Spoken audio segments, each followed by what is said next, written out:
안녕하세요. 저는 재활용도 안 되는 쓰레기 같은 전 남편과 끝을 낸 30대 여자입니다. 제 전 남편을 본 사람이라면 제가 재활용도 안 되는 쓰레기라는 표현을 쓴 게 의아할 거예요. 왜냐면 전 남편은 겉으로 보기에는 정말 멀끔하고 멀쩡한 오히려 1등 신랑감 같은 모습이거든요. 회계사라는 직업에 큰 키, 호감형인 얼굴, 서글서글한 성격과 좋은 매너까지 누구나 첫인상에서 다 좋은 인상을 받을 정도로 겉보기엔 멀쩡한 사람입니다. 하지만 저도 몰랐고 누가 알았겠나요? 그 속은 아주 달고 달다 못해 악취를 풍기고 있다는 것을요. 저는 저희 친언니와 피아노 학원을 운영하고 있습니다. 운영한 지는 10년 정도 되었어요. 저는 원래는 결혼을 별로 안 하고 싶은 생각도 있었습니다. 남자나 연애에 크게 관심이 없기도 했지만 또 한 가지 이유는 제가 나팔관에 문제가 있어서 아이를 가지기는 힘든 몸이었거든요.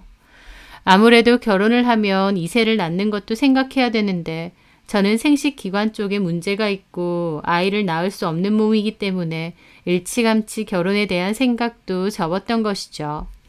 굳이 남자나 연애에 목매는 스타일도 아니었고 제 일 하면서 얼마든지 즐겁게 잘 지낼 수 있었거든요. 그렇게 지내오기도 했고요. 그런데 운영하는 학원 세금 관련 문제 때문에 회계 사무실을 찾게 되었고 거기서 그 남자를 처음 만나게 되었어요. 나이도 젊고 인상도 서글서글 좋았는데 필요한 부분을 친절하게 잘 알려주고 일처리도 꼼꼼하더라고요. 덕분에 해결이 잘 돼서 감사하다는 뜻을 전했는데 그분이 신뢰가 안 된다면 자기가 개인적으로 연락해도 되느냐고 물었습니다. 그런 일은 처음이라 좀 당황스럽기도 했는데 저도 그 사람이 싫지는 않았어요. 그래서 연락처도 주고받았고 식사를 하거나 차도 몇 번 마셨죠. 그 남자는 사적으로 대화를 해보니 더 매력적인 사람이었습니다. 시간 가는 줄 모르고 대화를 했으니까요. 어느새 저는 그 남자와 교제를 시작하게 되었고 저도 그 남자를 많이 좋아했어요. 그런데 교제를 시작하고 한 달 정도 지났을 무렵 아차 싶더라고요. 둘 다 적은 나이도 아니고 어쩌면 나중에 결혼을 생각해야 될 수도 있는데 제가 가진 문제에 대해서 하루라도 빨리 얘기를 해줘야겠다 싶었죠. 이 남자가 결혼이 만약 급한 사람이라면 또 결혼해서 반드시 아이를 가지고 싶은 사람이라면 안타깝고 슬프지만 저랑은 끝내는 게 맞다고 생각했거든요. 그래서 저는 제 상태에 대해서 가감없이 얘기를 했고 그 남자도 처음엔 좀 놀란 눈치였습니다. 저는 만약 당신이 결혼도 원하고 아이도 원하는 거라면 나는 적합한 상대가 아닌 것 같다. 더 사회가 진행되기 전에 미리 말하는 게 맞는 것 같아서 이렇게 얘기를 한다고 전했죠. 설령 헤어진다고 해도 슬퍼도 어쩔 수 없는 문제라고 생각했습니다. 그런데 그 남자는 그 후에 자기가 많이 생각해봤다며 그런데 상관없을 것 같답니다. 자기도 굳이 아이를 낳아야 되는지까지는 모르겠고 저만 있으면 될 것 같다면서요. 저는 아이 낳는 문제는 그렇게 간단하게 생각할 게 아니지 않냐고 했는데 그 남자 하는 말이 요즘은 난임도 많고 본인들이 원해도 안 가져지는 경우도 많지 않냐면서 자기도 그냥 하는 말이 아니라 굳이 아이가 있어야 될 필요를 모르겠다고 했죠. 저는 당신은 그렇게 생각할지언정 부모님 생각은 다르지 않겠냐고 했더니 실은 부모님 두 분 다 돌아가셨고 지금 자주 뵙는 분들은 고모와 고모부라는 겁니다. 남편을 여태까지 키워주신 분들이라고 하지만 친부모님들이 아니라고 했죠. 어쨌든 그 남자의 말은 제 건강상의 문제가 저희 만나는 데 있어서 아무 상관없고 저랑 헤어질 수 없다는 거였습니다. 저는 솔직히 그 남자가 그렇게 말해주는 게 너무 고맙기도 하고 감동이기도 했어요. 내가 나중에 아이를 못 가질 수도 있다는데 그럼에도 나만 있으면 된다고 말하니 저도 마음이 찡했죠. 그렇게 그 남자와 저는 교제를 잘 해왔고 1년 반의 연애 끝에 결혼도 하게 되었습니다. 저희 부모님도 환영하셨고 그 남자네 고모와 고모부도 저를 예뻐하셨어요. 모두에게 축복받는 결혼이었고 그 남자와 저는 행복한 부부가 되었습니다. 제 주변에서는 제가 결혼 잘했다는 얘기도 많았어요. 남편이 회계사라 직업도 좋은데 인물도 좋고 성격도 좋고 무엇보다 저만 사랑하는 사랑꾼이라면서요. 제 친구들은 저더러 결혼 안 한다더니 제일 남자 잘 물어서 시집 간다며 놀리기도 했죠. 마냥 행복한 신혼 시절이니만큼 저도 그런 장난스런 말들에도 마냥 행복하기만 했고요. 남편과 저는 결혼해서도 서로를 잘 챙기고 위하며 살았습니다. 저는 특히 남편의 건강에도 신경을 좀 쓰려고 노력했어요. 남편은 잦은 야근과 많은 업무량 때문인지 자주 피로감을 호소했고 제가 봐도 피곤해하는 기색이 자주 보였거든요. 저도 학원에서 일을 하긴 하지만 남편보다는 훨씬 근무 시간이 짧았기 때문에 전반적인 집안일이나 요리는 제가 맡아서 했는데요. 남편을 위해서 식사도 많이 신경 쓰고 식사 외에 영양제도 잘 챙겼죠. 그러다가 한동안 남편이 입맛이 없다고 잘 먹지도 않고 살이 자꾸 빠지는 겁니다. 그 모습이 안쓰러웠는데 저희 친언니가 한의원 가서 약을 좀 지어 먹는 게 어떻겠느냐 하더라고요. 영양제보다는 한약을 먹으면 살도 좀 오르고 건강에도 좀 더 좋을 거라면서요. 마침 제 친구 중에 진주라는 이름의 친구가 한의원 데스크에서 일을 했거든요. 잘 됐다 싶어서 그 친구에게 물어봤죠. 그 친구는 기력이 허할 때 한약 먹으면 좋다고 자기네 병원이 약을 잘 지으니까 예약하고 한번 오라고 하더군요. 저는 남편에게 얘기를 했더니 바쁜데 거기 갈 시간이 있느냐 나보고 좀 대신 가달라고 했습니다. 하지만 가서 진맥도 짚어보고 한의사에게 그 상태를 정확히 보여야 제대로 한약이 나온다며 시간 없더라도 잠깐이라도 가서 진료를 받아보라고 했죠. 내 친구 진주가 거기서 일을 하니까 좀 더 편할 거다라고 얘기하면서요. 진주도 저희 결혼식에 왔기 때문에 남편도 낮 정도는 익을 것 같았어요. 남편은 알겠다고 했고 그 후에 약을 지어왔습니다. 저는 꼬박꼬박 남편에게 약을 데워줬고 남편도 나름 열심히 잘 챙겨 먹더라고요. 그렇게 몇 달 정도 약을 잘 먹었습니다. 3개월 정도만 먹으면 된다고 해서 먹었는데 어느 날 진주가 저희 학원 앞으로 찾아왔더라고요. 그러면서 한약 한 채를 주는 겁니다. 한 달치라고 하면서요. 이게 뭐야? 니네 남편이 우리 원장님한테 3개월만 먹겠다고 했나 봐. 근데 한 달치 정도 더 먹으면 훨씬 나을 것 같아서 내가 해왔어. 친구의 말이 좀 놀랍기도 하고 고마우면서도 뜬금없기도 하더라고요. 내가 이거 돈 보내줄게. 됐어. 이거는 내가 너한테 주는 선물이야. 뭐하러? 전에 나 너한테 500만 원 빌린 적 있잖아. 그때 네가 흔쾌히 빌려줬고. 그건 네가 금방 갚았잖아. 어쨌든 그런 것도 고맙고 하여튼 이건 내가 직원가로 싸게 했으니까 부담 갖지 말고 남편 먹여. 알았지? 그래, 고맙다 야. 이렇게까지 신경 써주고. 저는 친구에게 너무 고맙더라고요. 그래서 그날 친구에게 밥을 샀었죠. 하여튼 그 한약도 챙겨와서 남편에게 말했고 남편도 대수롭지 않게 여기며 잘 챙겨 먹었습니다. 그때까지는 한약을 미리 잘 챙겨 먹인 게 다행이라고 생각했어요. 왜냐면 남편은 그맘때부터 일이 훨씬 더 바빠졌거든요. 야근도 많고 일이 너무 많다고 힘들어했죠. 저는 고생해서 일하는 남편이 짠했고 그럴수록 식사 잘 챙기라고 남편을 응원해주는 방법밖에 없었습니다. 그런데 하루는 남편이 늦게 들어와서 샤워를 하고 있을 때였어요. 남편은 폰을 식탁 위에 올려뒀는데 마침 톡이 와서 울리더라고요. 무심코 남편의 폰을 보게 되었는데 미리 보기 창으로 카톡 내용이 뜨잖아요. 그런데 거기에 뜬금없는 내용이 있었습니다. 오늘하고 내일은 내가 오피스텔 쓴다. 라고요. 이름을 보니까 남편의 친구가 보낸 카톡이었습니다. 오피스텔을 쓴다고? 이게 무슨 말이지? 싶었죠. 잠시 후 남편이 나왔고 저는 친구한테 카톡 왔다고 전해줬어요. 그러면서 물어봤죠. 근데 자기야, 우연히 봤는데 병섭 씨가 자기한테 오늘 오피스텔은 내가 쓴다라고 하던데 무슨 오피스텔? 제 물음에 남편은 자기도 잘 모르겠다고 친구한테 물어본다고 하더니 병섭이가 잘못 보냈대. 다른 친구한테 보낸다는 걸. 라고 하더라고요. 남편이 아무렇지 않게 말을 하기에 저도 알겠다고 했습니다. 그 오피스텔이라는 게 뭔지 나중에 그 실체를 알았을 때 저는 까무러쳤지만요. 그렇게 얼마의 시간이 흐르고 남편이 또 야근을 한다고 연락이 왔을 때였습니다. 저는 볼 일이 있어서 남편 사무실 인근에 있었는데 그 전화를 받았죠. 피곤하겠다 걱정을 하다가 마침 저녁 시간이고 하니 도시락을 사줘야겠다 싶은 거예요. 회계 사무실 직원들 것까지 전부 다요. 그래서 인원수대로 도시락을 샀고 남편 사무실로 곧장 갔죠. 그런데 모두 정신없이 바쁘게 일하고 있는 줄 알았는데 사무실이 아예 불이 꺼져 있는 거예요. 다 퇴근을 하고 문을 닫은 거였죠. 저는 너무 황당했습니다.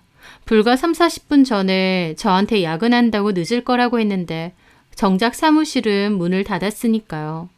저는 남편에게 전화를 걸었습니다. 자기야, 지금 어디야? 그런데 남편이 내가 아까 야근한다고 했잖아. 사무실이지. 라는 겁니다. 너무 대놓고 거짓말을 하는 것이었죠. 그렇게 말하는데 거기다 대고 나 지금 사무실 앞인데 무슨 소리냐 라는 말이 순간 안 나오는 겁니다. 남편이 나에게 뭔가를 속이고 있구나 라는 생각이 들었고 본능적으로 티를 내지 말자는 생각이 들었거든요. 저는 황당한 기분을 뒤로하고 일단 알겠다고 하며 전화를 끊었죠. 그리고 그날 저녁 몰래 남편의 블랙박스를 확인했습니다. 남편은 정말 6시에 퇴근을 했는지 차에 올라탔고 어디론가 출발했어요. 어디로 가나 싶었는데 통화하는 내용도 들리더라고요. 야, 오늘하고 내일은 내가 쓰는 거 알지? 오지 마라. 라고 말이죠. 그 순간 전에 친구가 보냈던 그 문자도 떠올랐습니다. 오피스텔 오늘은 내가 쓰겠다 라고 했던 그 말이요. 설마 하는 생각이 들었는데 남편은 어느 오피스텔 건물 지하 주차장으로 들어간 게 찍혔죠. 아주 익숙하게요. 그리고 시동을 끄더니 저한테 전화하는 음성이 들렸습니다. 자기야, 나 오늘도 야근. 오늘은 특히나 일 많아서 늦게 갈 것 같아. 피곤해도 어쩔 수 없지. 밥은 좀 이따가 시켜 먹을 거야. 자기는 집에 가서 밥 맛있게 먹고 쉬고 있어. 나중에 봐. 그렇게 천연덕스럽게 거짓말하는 목소리까지 다 찍힌 겁니다. 얼마나 어처구니가 없던지요. 저는 그것도 모르고 도시락 싸들고 사무실에 갔었으니까요. 남편은 그렇게 전화를 끝내더니 흥얼흥얼 콧노래까지 들리고는 차에서 내리는 소리가 다 들리더라고요. 누가 봐도 남편이 바람을 피거나 두 집 살림을 하는 것이 틀림없었습니다. 그맘때 결혼한 지 2년도 안 됐을 때니까 신혼이나 다름없는데 남편은 뻔뻔하게 거짓말을 하며 외도를 저지르고 있었던 겁니다. 저는 그날 잠 한숨도 못 자고 남편을 미행해야겠다는 생각을 했어요. 남편이 통화를 할 때 오늘 내일은 자기가 오피스텔을 쓰겠다고 했기 때문에 그날도 저한테는 야근이라고 속이고 이 오피스텔을 올 것 같더군요. 저는 남편 사무실 근처에서 언니 차를 빌려 잠복했고 남편은 역시나 퇴근하고 나서 차를 타고 가더라고요. 남편을 따라갔고 그 오피스텔 건물도 약간의 거리를 두고 따라 들어갔습니다. 지하 주차장 도착해보니 저 멀리 남편이 엘리베이터를 기다리고 있더라고요. 손으로는 차키를 뱅글뱅글 돌리면서요. 저는 그걸 지켜보다가 남편이 엘리베이터를 탔을 때 차 밖으로 나왔습니다. 그리고 계기판을 보니 그 엘리베이터는 5층에서 멈추더라고요. 저는 5층으로 곧장 올라갔죠. 집이 여러 채가 있었기에 어떤 집인지는 알 수가 없었습니다. 어떻게 할까, 그냥 기다릴까 고민하다가 아예 불러내자 싶었죠. 그래서 저는 복도 쪽에서 남편에게 전화를 걸었습니다. 첫 통화는 안 받기에 문자로 너무 급한 상황이니 전화를 받으라고 보냈어요. 그리고 다시 전화를 걸었죠. 이번엔 받더라고요. 여보세요? 저는 일부러 죽어가는 목소리로 말했습니다. 자기야, 나 지금 배가 너무 아파. 맹장 터진 것 같아. 뭐? 맹장? 당장 여기로 와줘.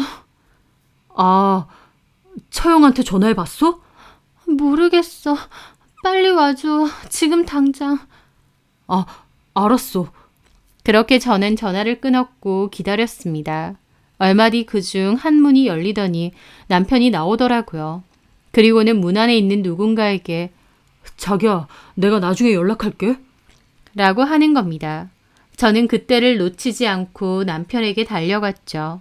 남편은 갑자기 제가 눈앞에 나타나니 입이 떡 벌어졌습니다. 저는 남편을 밀치고 조금 열려져 있던 그 문을 확 열어 제꼈어요. 그리고 안으로 쳐들어갔죠. 그랬더니 안에는 속옷 차림의 여자가 식탁에 앉아있다가 놀라서 일어나는 겁니다. 그 모습을 제 눈으로 직접 보니 정말 경악스럽더라고요. 남편은 놀라서 따라 들어왔고 저는 이 여자 누구냐고 했죠. 남편은 나가서 우리끼리 얘기하자는데 저는 그 앞에서 남편의 싸대기를 있는 힘껏 날렸습니다. 그리고 이 여자 누구냐고 그랬는데 갑자기 남편이 아이씨라고 하더니 그대로 그냥 나가버리는 겁니다. 도망을 가는 거였죠. 어디 가냐고 따라가려다가 남아있는 그 내연녀를 쳐다봤어요. 그 여자도 힐끗 제 눈치를 보고 있더라고요. 그때 제 눈에 띈 건 식탁 위에 올려져 있던 그 여자 폰이었어요. 저는 그 여자 폰을 뺏어서 그대로 밖으로 달려나갔습니다. 그 여자는 시겁해서 따라오려고 했지만 속옷 차림이어서 어쩔 줄 몰라 하더라고요. 저는 그렇게 나가서 제 번호를 찍고 전화를 걸었습니다. 그 여자 번호를 알아내려고 한 것이죠. 그렇게 복도에 있으니 대충 가운을 걸친 그 여자가 쫓아나와서 지 폰 달랍니다. 저는 그 여자에게 따졌죠.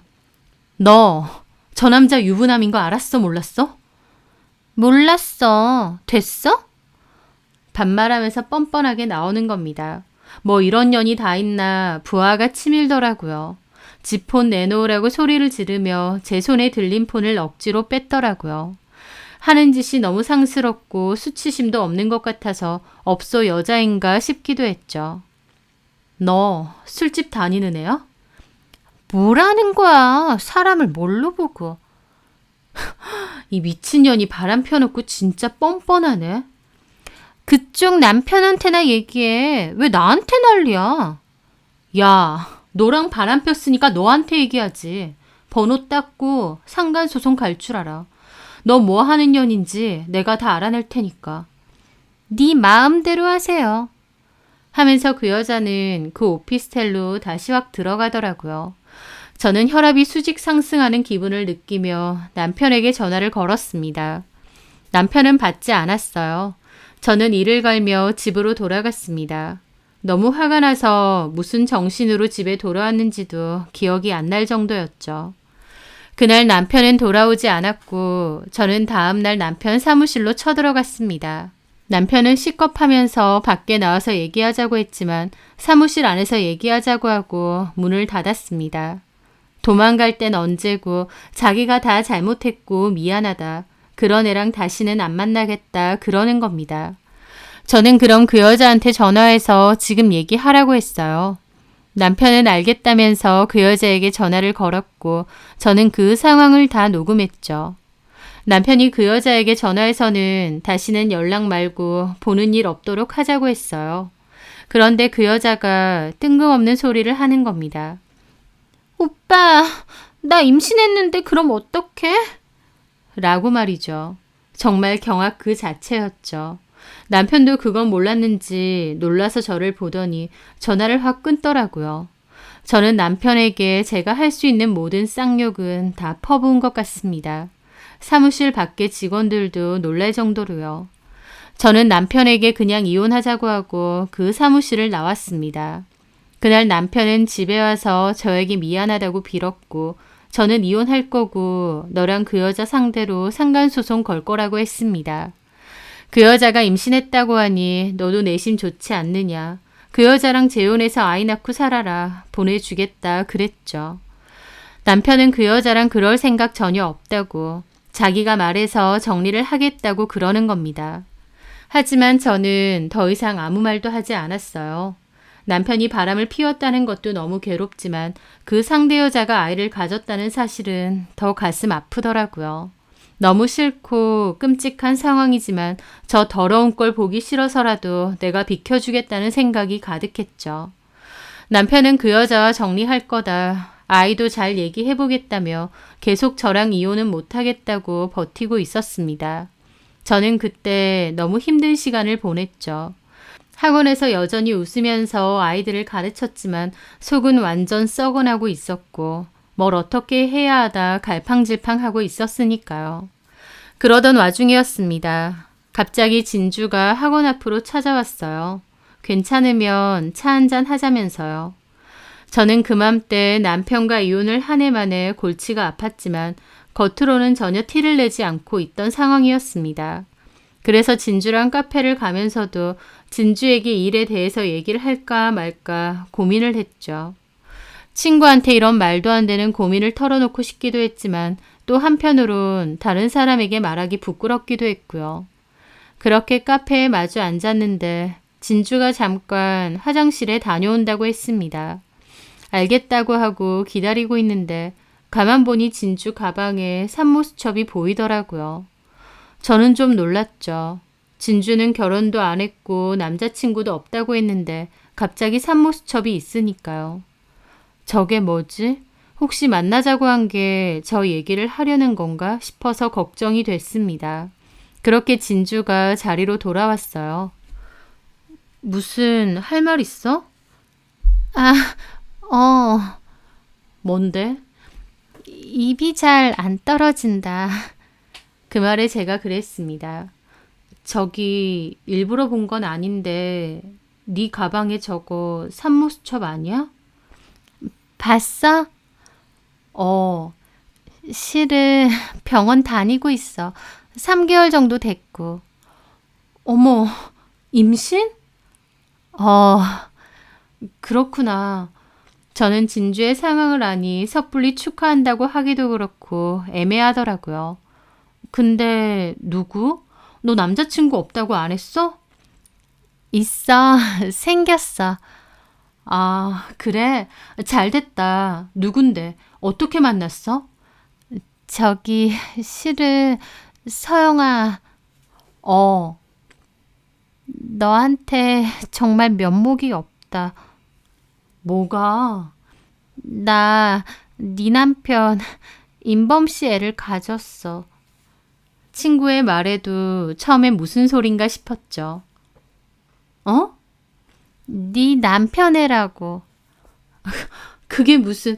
그럼 네가 내 남편이랑 바람이라도 폈다는 거야? 미안해. 친구라는 년이 너한테 참 몹쓸 짓 했다. 그 말에 저는 심장이 철렁 내려앉더라고요. 꿈을 꾸나 싶기도 했습니다. 어떻게 제 친구도 제 남편하고 놀아날 수가 있나요? 저는 이게 무슨 상황인가 이해가 안 돼서 한참을 멍하게 있었죠. 그리고는 겨우 정신을 차렸습니다. 그래서 나한테 이런 얘기를 하는 이유가 뭐야? 너는 애기도 못 가지잖아. 실은 인범 씨도 자기 자식 갖고 싶어 하는 마음이 크더라고. 너한테 티는 안 냈겠지만. 몰랐지? 뭐? 어쨌든 내가 인범 씨 애를 가졌고 나도 인범 씨 많이 좋아해. 너한테 못할 짓인 거 아는데 이렇게 내가 애까지 가진 건 어쩌면 인범 씨랑 내가 진짜 인연이 아닌가 싶기도 해. 너 미쳤니? 터진 입이라고 아무 소리나 해? 도대체 언제부터야? 인범 씨가 우리 병원 진료 왔을 때. 그때부터? 진주는 고개를 끄덕이더라고요. 남편이 피곤하다고 해서 친구가 일하는 한의원에 약지으러 보냈더니 남편과 친구가 눈이 맞았던 겁니다. 그러면 그 한약 한 달치 더 준 건 뭐야? 네가 우리 남편한테 주고 싶은 걸 나한테 전달시킨 거야? 인범 씨가 너무 피곤해하길래. 저는 앞에 있던 물컵으로 진주 얼굴에 물을 확 부었습니다. 주변에 있던 사람들도 놀랐죠. 저도 제가 드라마에서나 나올 법한 그런 행동을 할 거라고는 생각도 못했습니다. 야, 이 미친년아. 네가 인간이야? 저는 그렇게 그 자리에서 일어나고 카페를 나왔습니다. 이게 도대체 무슨 상황인가 싶고 미치겠더라고요. 남편에게 무려 애까지 가진 내연녀가 하나도 아니고 둘이나 되는 상황이었어요. 이런 상황을 맞닥뜨린 사람이 세상에 몇 명이나 되겠나요? 어떻게 이런 기막힌 일이 생기나 환장하겠더라고요. 저는 친언니에게 이 모든 사실을 얘기했고 언니도 뒷목 잡고 넘어갔습니다. 저는 울면서 남편이 너무 더럽고 미친놈 같다고, 못 살겠다고, 원래도 이혼하려고 했지만 진짜 꼴도 보기 싫다고 그랬죠. 언니도 이혼하라고, 그런 쓰레기 같은 놈하고는 이혼하고 상종도 말라고 했습니다. 그렇게 깊은 상처를 받게 되었는데 며칠 뒤 진주가 문자로 너한텐 미안해. 하지만 인범 씨를 잡고 있는 게 너한테도 좋은 일은 아닌 것 같아. 모두를 위해서 이혼해줘. 라고 왔더라고요. 저는 완전 폭발해서 남편에게 이 문자 보라고 했습니다. 바람을 도대체 몇 명이나 피는 거냐면서요. 이진주도 임신했다는데 알고 있었냐 했죠. 내가 아는 것만 2명인데 그 외에 몇 명이 더 있는 건지 미치겠더라고요. 남편도 놀라더니 한다는 소리가 아직도 안 지웠대? 라는 겁니다. 뭐 이런 쓰레기가 다 있나 싶더라고요. 남편은 저한테 변명이랍시고 제 친구가 임신 사실을 말했을 때 돈까지 쥐어주며 지우라고 했다는 겁니다. 하지만 친구는 안 지우고 저를 만나서 이혼을 해달라고 했던 거고요. 저는 남편에게 너는 갱생도 안 되는 쓰레기라고, 너 같은 인간이랑은 무조건 이혼할 거고 앞으로 네 마음대로 살라고 했습니다. 그렇게 저는 모든 증거들을 모아 변호사 사무실을 찾았고 이혼 소송과 두 상간녀와 남편에게 위자료 소송도 걸어달라고 했어요. 당연히 이혼 사유 충분했고 위자료 소송 소장도 바로 보냈습니다. 저는 신혼집에서 제가 해온 혼수들 중고 매장에 전화해서 싹 빼라고 했고 저도 문자로 통보 후 그 집에서 나왔습니다. 그런 파렴치한 인간과 더는 한 집에서 못 살 것 같았거든요. 소장은 각 상간녀들에게 전달된 듯 했고 소장을 받은 건지 진주는 저에게 연락해서 한번 보자고 하더라고요. 저는 차라리 잘됐다 싶어서 그 만남에 응했습니다. 그리고 개별룸으로 되어 있는 카페에서 만나게 되었어요. 아니나 다를까 진주의 손에는 소장이 들려 있더라고요. 저는 앞에 앉았죠. 사람 왜 부르는데? 나 이거 받았어. 네가 보낸 거지? 그래. 3천만 원이라니 너무한 거 아니야? 3천만 원이 너무해? 네가 한 짓은 안 너무하고? 나 별로 돈 없는 거 알잖아. 위자료 3천만 원도 못 내는 주제에 간도 크게 남의 남편 꼬드기고 바람 폈니? 미친년아? 야! 어따 대고 야래. 너 이제 내 친구 아니야. 더한 쌍욕도 할 수 있고 네 머리채 잡고 여기서 살풀이도 할 수 있어. 네 뱃속에 애가 있든 말든 내 알 바 아니거든. 그렇게 해줘? 제가 달라진 표정으로 얘기를 하니 진주도 움찔 놀라고는 가만히 있더라고요. 친구라는 년이 잘하는 짓이다. 뭐? 내가 못하는 임신 너는 했다고? 그래, 아주 잘했네. 친구 남편 애나 임신하고 아주 잘했다고. 근데 송인범한테 들으니까 너한테 돈까지 주면서 애 지우라고 했다며? 송인범은 너를 고작 그렇게 생각하는데 너는 이게 뭐니? 막말로 송인범도 네가 너무 좋다고 눈 뒤집혀서 이혼해달라는 것도 아니고 너 혼자 노란한 상황이잖아. 너 자존심도 없어? 그 말에 친구는 자존심이 상하는지 입술을 꽉 깨물더라고요. 고등학교 때부터 공부 못하고 머리 나쁜 건 알았는데 이렇게 머리가 안 돌아갈 줄 몰랐다. 소장 들고 와서 나한테 얘기하면 내가 그래 알았어 취하해 줄게 그럴 줄 알았니? 내가 지금 너 요절내고 싶은 걸 참고 있는 줄이나 알아. 뭘 잘했다고 나한테 보자는 소리를 먼저 해? 네가 뭔데? 그 말에 친구는 혼자 부들부들 거리더군요. 할 말은 없는지 얼굴까지 벌개진 채로 일어나려고 했습니다. 어쨌든 난 이 애 지킬 거야. 인범 씨도 어쩔 거야? 내가 지혜를 가졌다는데. 그 말에 저는 웃음이 났습니다. 제가 웃자 그 친구는 표정이 더 안 좋더라고요. 야, 그만하고 앉아. 여기 2 사람 더 와야 돼. 두 사람이라니? 인범 씨 불렀어? 그래. 다른 사람은 누군데? 혹시 인범 씨 고모님? 송인범 고모를 만나든지 말든지 그건 네가 알아서 하고 어쨌든 기다려. 너도 꼭 만나야 될 사람이니까. 누군데? 그냥 기다리라고. 야, 너 내가 아무리 잘못했다지만 말이 너무 심한 거 아니야? 아, 그래. 내가 너무 심하게 했나 보네. 그럼 이렇게 말해줄게.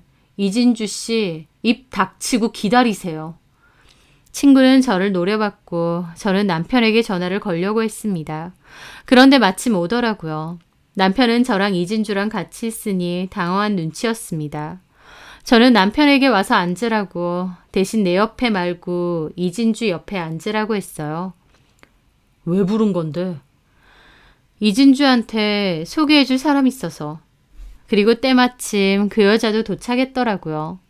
네, 저는 남편 애를 임신했다는 그 오피스텔 상간녀도 함께 불렀습니다. 남편은 이 사실을 몰랐기 때문에 깜짝 놀라더라고요. 친구는 어리둥절해하고요. 그 여자도 황당한 얼굴로 자리에 오더군요. 뭐예요? 소장 보낸 거 합의해 줄 테니 오라더니? 마음 바뀌었어. 합의 안 해줄래. 뭐라고? 사람 똥개 훈련시켜? 어쩌라고. 위자료나 준비해. 그렇게 그 여자와 제가 실랑이를 벌이고 있으니 앞에 앉아있던 친구도 의아해하더라고요. 위자료 합의라니? 이 여자 누구야? 친구의 말에 그 여자도 티커운 얼굴로 친구를 바라봤습니다. 그래서 제가 그랬죠. 참, 둘이 인사하던가. 이 여자도 송인범 애 가졌대. 네가 좀 더 먼저 가진 것 같아. 제 말에 친구는 눈이 휘둥그레졌죠. 뭐라고? 그럼 본처나 두고 바람피는 놈한테 외도 상대가 너 하나일 거라고 생각했니? 송인범 무려 오피스텔까지 임대해서 여자 데리고 와서 놀았더라. 지 친구랑 공유해서 쓰는 모양이야. 이 인간이 그렇게 쓰레기 같은 인간이야. 너네 둘 다 나한테 위자료 내놓고 이 쓰레기 같은 인간 나눠서 잘 가져봐. 난 더러워서 더 이상 못 살겠거든. 제 말에 친구도 그 여자도 경악을 했죠. 둘 다 임신했고 둘 다 송인범의 내연녀라고 하니까요. 송인범은 난처한 듯 어쩔 줄을 모르고 있었습니다. 친구는 송인범과 그 여자를 번갈아 보더라고요. 그 기막힌 표정이 혼자서 보기 아까울 정도였죠. 인범 씨, 이게 다 무슨 말이야? 이 여자랑도 만나고 있었어? 이 여자랑도라니. 나랑 오빠랑 1년 넘었거든? 너는 어디서 튀어나온 듣보잡이야? 오빠가 말해봐. 인연 뭐야? 인연? 야, 너 몇 살이야? 어따 대고 인연이래, 이 미친년이. 너 술집 다니는 애지? 하고 다니는 꼬락서니하고는. 뭐라고? 야, 이 미친년아. 어따 대고 술집 다니니 어쩌느니 개소리야. 그러는 너는 다 늙어 빠진 아줌마 주제. 아줌마? 하면서 친구가 눈이 돌아서 그 여자한테 가더라고요. 치려고? 치기만 해봐. 나 뱃속에 아이 있어. 너만 있냐? 나도 있거든? 오빠, 진짜 이 미친년하고도 만났어? 아니지? 오빠가 말해봐. 인범씨, 내가 좋다고 했잖아. 서영이하고는 헤어지고 나랑 살고 싶다고 했잖아. 오빠가 너랑 왜 살아? 이혼하고 나랑 살기로 했는데. 주제 파악 안 되니? 이 술집년이 왜 자꾸 어따 대고 자꾸 술집이래, 이 아줌마가. 하는데 갑자기 그 여자가 친구 머리채를 잡고 친구도 열받아서 그 여자 머리채를 잡았습니다. 순식간에 둘이 뒤엉켰고 임신했으니 배 건들기만 하라며 악을 지르더라고요. 그 카페에 있던 사람들 다 쳐다보고 남편은 진땀 흘리며 둘을 말리고 있고 이게 무슨 웃지 못할 총극인가 싶더군요. 서로 머리채는 절대 안 놔주면서 배는 보호하고 있는 꼴이 우스꽝스러웠죠. 나중에는 카페 사장님까지 달려와서 말리더라고요. 저는 남일인 양 팔짱 끼고 둘이서 개싸움 하는 거 실컷 구경하고 자리에서 벗어났습니다. 남편하고 바람난 상간녀라고 제가 머리채를 잡을 필요도 없었어요. 상간녀들끼리 알아서 머리채 잡고 싸웠으니까요. 저는 그 후 이혼 소송과 상간 소송을 계속 진행했습니다. 상간자가 2명이나 되는 우픈 현실이 참 어이가 없긴 했지만 어쨌든 받을 위자료도 2배긴 했습니다.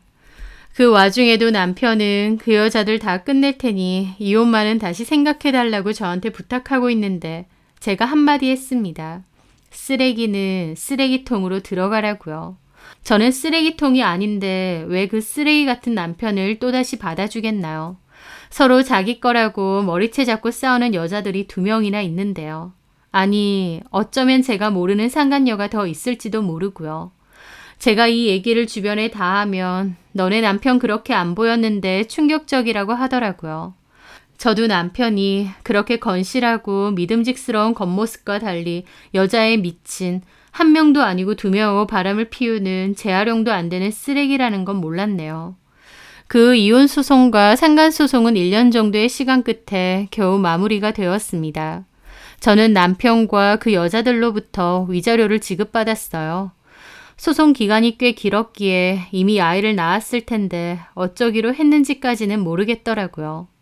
진주는 다른 곳으로 떠났다는 얘기도 있고 전 남편은 그때 카페에서의 난투극 때문에 그 더러운 행실이 그 일대에 소문이 다 났다는 얘기도 있었습니다. 제가 일부러 남편 회계사무실이 있는 회계사무실 밀집 지역에 있는 카페에서 만났거든요. 1명도 아니고 2명의 상간녀를 만나고 임신까지 시켰던 전 남편. 지금 생각해도 헛웃음이 나올 정도로 어처구니 없는 일을 겪었는데 어쨌든 조금의 미련도 없이 잘 끝낸 건 다행이라고 생각합니다.